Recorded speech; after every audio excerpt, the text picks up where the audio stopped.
Student, welcome to study of commerce. तो जैसा कि आपको पता ही है कि मैं क्लास 11 की जो आपकी बुक है स्टैटिक्स फॉर इकोनॉमिक्स की एनसीईआरटी की जो बुक है वो हम लोग चैप्टर वाइज एक्सप्लेन कर रहे हैं इस चैनल पे। ठीक है, मैंने एक प्लेलिस्ट बना रखी है स्टैटिक्स फॉर इकोनॉमिक्स, जिसमें मैं चैप्टर 6 तक आपको अभी तक एक्सप्लेन कर चुकी हूँ, पढ़ा चुकी हूँ आपकी बुक यानी। ठीक है, उसके बाद आज मैं आपको चैप्टर 7 स्टार्ट करने जा रही हूँ, जो कि है आपका कोरिलेशन। इसके पहले हमने चैप्टर 6 पढ़ा था, जो कि है मेजर्स ऑफ डिस्पर्जन। ठीक है, तो आप 6 चैप्टर तक देख लीजिएगा, उसके बाद 7 चैप्टर देखने आइएगा, तो आपका कॉन्सेप्ट ज्यादा अच्छे से क्लियर होगा स्टैटिक्स का। ठीक है, तो इसमें आपने बेसिक से स्टैटिक्स सीखा है कि डेटा क्या होता है। ठीक है, हमारे कितने सोर्स ऑफ डेटाज होते हैं, हम कैसे डेटा को प्रेजेंट कैसे करते हैं, कैसे डेटा को कलेक्ट करते हैं, कैसे हम मीन मीडियन मोड निकालते हैं, कैसे हम किसी डेटा का स्टैंडर्ड डेविएशन निकालते हैं, कैसे हम मेजर्स ऑफ डिस्पर्जन कैलकुलेट करते हैं। तो ये सारी चीजें हम सीख चुके हैं।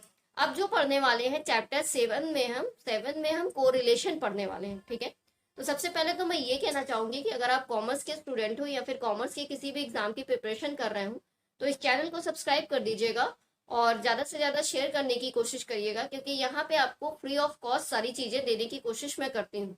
जो भी आपकी प्रायोरिटी रहती है या जो भी आपके क्वेश्चंस रहते हैं, मैं ज़्यादा से ज़्यादा कोशिश करती हूँ कि मैं आपके क्वेश्चंस का रिप्लाई दे पाऊँ। और अगर आप मुझसे टेलीग्राम, इंस्टाग्राम या फेसबुक पे जुड़ना चाहते हैं और तो डिस्क्रिप्शन बॉक्स में लिंक दिया हुआ है, आप मुझसे जुड़ सकते हैं और जो भी आपकी क्वेरी या क्वेश्चन है आप पूछ सकते हैं। ठीक है, मैं कॉमर्स से रिलेटेड आपकी पूरी हेल्प करने की कोशिश करूंगी। तो चलिए आज का वीडियो स्टार्ट करते हैं। आज हम बात करने वाले हैं कोरिलेशन के बारे में। तो कोरिलेशन में बात रिलेशंस की हो रही है। ठीक है, तो ऐसा ऐसा डेटा मतलब ऐसा वेरिएबल जिसमें हम दो वेरिएबल्स के बीच में कोरिलेशन निकालते हैं या रिलेशनशिप निकालते हैं, वही क्या कहलाता है? कोरिलेशन कहलाता है। ठीक है, मीन्स कोरिलेशन के केस में हमेशा दो वेरिएबल होगा। ठीक है, क्योंकि दो वेरिएबल्स के बीच में ये रिलेशनशिप बताता है। तो ऐसा रिलेशन जो दो वेरिएबल्स के बीच में रिलेशनशिप बताता है उसी को हम बोलते हैं कोरिलेशन। ठीक है, तो यहाँ पे जो कोरिलेशन हमारा होता है वो केवल रिलेशनशिप बताता है किसी भी दो वेरिएबल्स के बीच का। ये उनके बीच का जो रिलेशनशिप है वही बताएगा, ध्यान रखिएगा। ये उनका कॉज या इफेक्ट नहीं बताएगा। ठीक है, जैसे इसमें ये नहीं बताएगा कि अगर कॉफी का रेट बढ़ रहा है तो वो टी की वजह से बढ़ रहा है, टी का रेट जो है घट गया है और कॉफी का रेट उस वजह से बढ़ रहा है, तो मतलब कोई कॉज या इफेक्ट नहीं बताएगा। इसमें बस ये बताएगा कि टी का भी रेट बढ़ रहा है और कॉफी का भी रेट बढ़ रहा है। ठीक है, यानी ये दो वेरिएबल्स के बीच में हमेशा सिंपल रिलेशनशिप बताता है, उनका कोई कॉज या इफेक्ट नहीं बताता कि इसकी वजह से ये चीज घट गई है या इसकी वजह से ये चीज बढ़ गई है। ठीक है, तो आई होप आपको कोरिलेशन का मतलब समझ में आ गया होगा। चलिए अब हम अपनी एनसीईआरटी बुक में देखते हैं कि क्या लिखा हुआ है। चलिए इंट्रोडक्शन से स्टार्ट करते हैं हम। In previous chapter you have learn how to construct summary measures out of a mass of a data and changes among similar variables। तो हमने प्रीवियस चैप्टर में ये पढ़ा था कि हमारे मास बहुत ज्यादा डेटा हमारे पास है, उनका हम कैसे मेजर्स कैलकुलेट करते हैं। ठीक है, यानी मेजर्स की ओवरऑल समरी हमने पढ़ी थी प्रीवियस चैप्टर में, मेजर्स ऑफ डिस्पर्जन में। Now you will learn how to examine the relationship between two variables. तो इस चैप्टर में हम पढ़ने वाले हैं कि हम कैसे दो वेरिएबल्स के बीच में रिलेशनशिप निकालते हैं, जिसको हम कोरिलेशन बोलते हैं। ठीक है, तो चलिए आगे देखते हैं।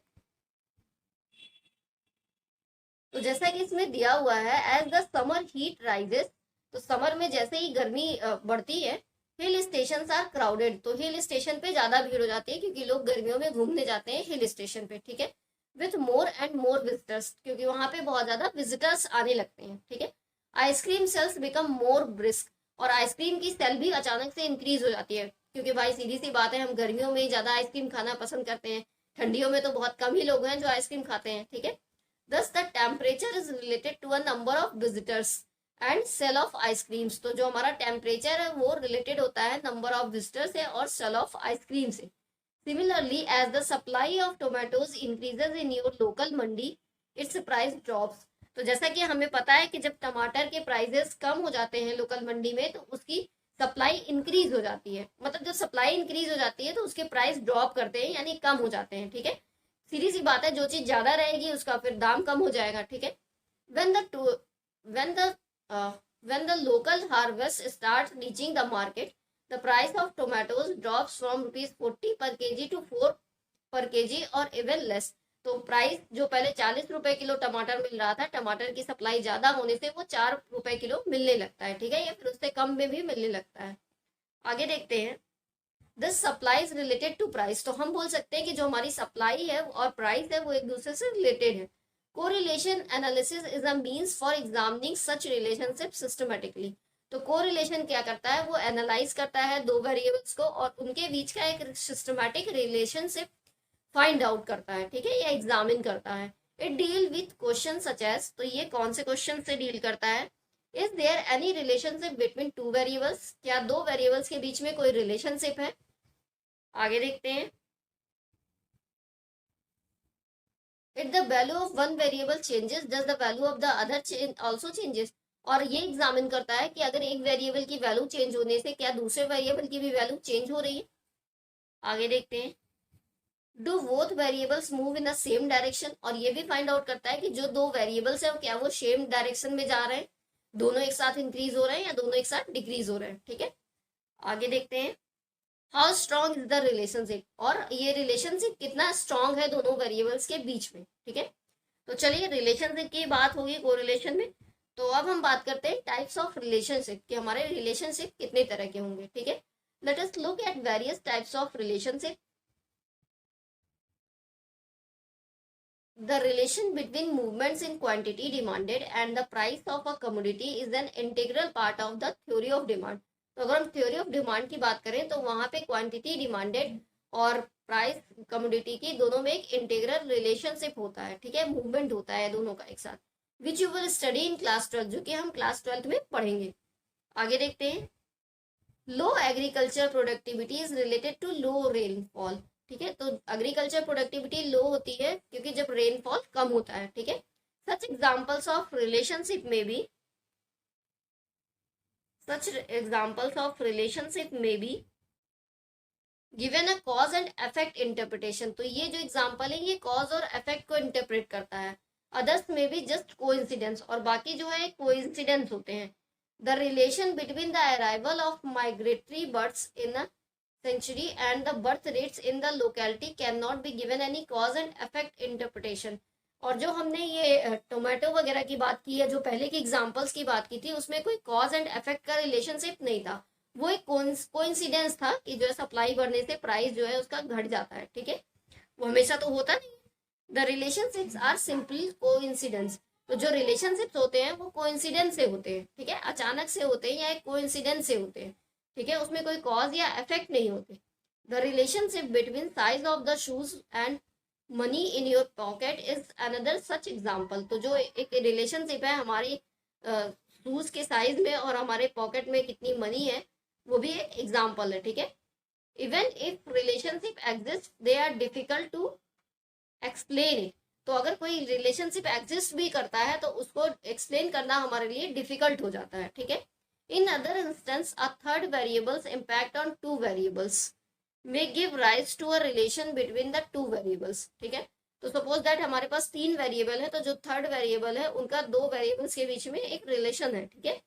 Brisk sale of ice cream may be related to higher number of deaths due to drowning. तो जो ब्रिस्क सेल हो रहा है आइसक्रीम का वो भी रिलेटेड है higher number of death due to drownings, ठीक है। आगे देखते हैं, the victims are not drown due to eating of ice creams. तो जो विक्टिम्स है वो नहीं ड्रॉन कर रहे हैं आइसक्रीम को खाने से, ठीक है। Rising temperature leads to brisk sale of ice creams. तो जब टेम्परेचर राइज करता है तो जो आइसक्रीम के ब्रिक्स हैं उनकी सेल ज्यादा हो जाती है, ठीक है। More ever large number of people start going to swimming pools to beat the heat. और बहुत से ज्यादा नंबर ऑफ पीपल्स जो है वो स्विमिंग पूल में जाते हैं क्योंकि गर्मी रहती है तो उनको बीट करने में मजा आता है, ठीक है। आगे देखते हैं, this might have raised the number of deaths by drowning. इसी से ज्यादा जो है ड्रॉनिंग से जो है डेथ हो जाती है। This temperature is behind the high correlation between the sale of ice cream and death due to drownings. तो जो टेम्परेचर है उसका एक हाई कोरिलेशन है सेल ऑफ आइसक्रीम से और डेथ ड्यू टू ड्रॉनिंग से, ठीक है। तो यही दिखा रहा है इसमें कि ये थर्ड वेरिएबल दोनों के बीच में एक रिलेशन क्रिएट कर रहा है। चलिए आगे देखते हैं, व्हाट डज कोरिलेशन मेजर। तो अब हम बात करते हैं कि कोरिलेशन एक्चुअल में क्या मेजर करता है, ठीक है। तो correlation studies and measures the direction and intensity of relationship among variables. तो कोरिलेशन हमारे वेरिएबल्स के बीच में एक डायरेक्शन और इंटेंसिटी को मेजर करता है, या डायरेक्शन और इंटेंसिटी के रिलेशनशिप को मेजर करता है। ठीक है, आगे देखते हैं। Correlation measures covariation not causation. तो कोरिलेशन हमारा कोवेरिएशंस को या कोइंसिडेंस को मेजर करता है। ठीक है, ये हमारा कॉज या इफेक्ट को नहीं मेजर करता। ठीक है, correlation should never be interpreted as implying cause and effect relation. तो कोरिलेशन कभी भी हमारा कॉज और इफेक्ट को नहीं इंटरप्रेट करता है। ठीक है, the presence of correlation between two variables X and Y simply means that when the value of one variable is found to change in one direction, the value of other variable is found to change either in the same direction, positive change। ठीक है, तो for example x और y दो variable है, तो x का जो variable है, x वेरिएबल जो है वो एक डायरेक्शन में जा रहा है और उसी डायरेक्शन में y वेरिएबल भी जा रहा है। मीन्स x इंक्रीज हो रहा है तो y भी इंक्रीज हो रहा है, मीन्स ये सेम डायरेक्शन में जा रहा है, तो उसको हम पॉजिटिव चेंज बोलेंगे। ठीक है, और इन द अपोजिट डायरेक्शन, और अगर ये अपोजिट डायरेक्शन में जा रहा है मीन्स एक्स इंक्रीज हो रहा है और वाई डिक्रीज हो रहा है।